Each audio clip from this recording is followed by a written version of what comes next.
Howdy y'all, welcome back to another exciting episode of Science with Mr. Jacobs. I'm Mr. Jacobs, this is Science, and today we're going to be learning about the matter cycle. In class we've kind of beat around the bush on this one. It's really not hard, it's pretty simple, but it is something that we need to go over. So the matter cycle starts off with producers. So producers, those are our plants, those are the things that are creating the matter. So I'm going to draw a little flower here. So that's my little flower. And our flower is going to produce. It's going to it's going to photosynthesize. It's going to be doing that process that we just talked about with the chads and you saw in that last video. Now, eventually, this flower is going to get eaten. And it's going to get eaten by a rabbit. I warn you, my drawing skills are not the best. I try real hard, but sometimes they just kind of end up turning out a little bit creepy. I'm not super great, but again, I'm going to do my best for you guys.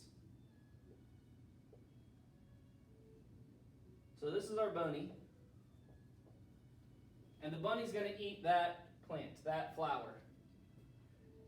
So that means that the matter that the plant created, it created it from that sugar that we just talked about, that starch, that carbohydrate. That plant, when it gets eaten by the bunny, its matter gets transferred to the bunny.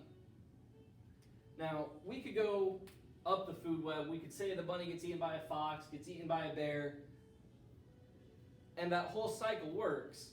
I'm just going to cut out a couple steps because we know we can go up the food web and up those trophic levels to those higher level of consumers.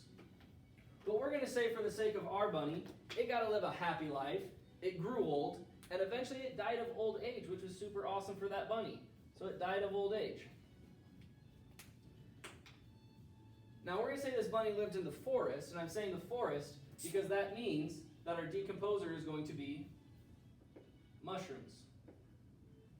So I'm going to draw a couple mushrooms, and what the mushrooms are going to do, they're going to take all the stuff, the matter, the physical stuff of that bunny, and they're going to take those nutrients and they're going to return them. They're going to break them down. They're going to break them down into very, very fundamental parts, and they're going to return those nutrients into the soil, so that way the next generation of plants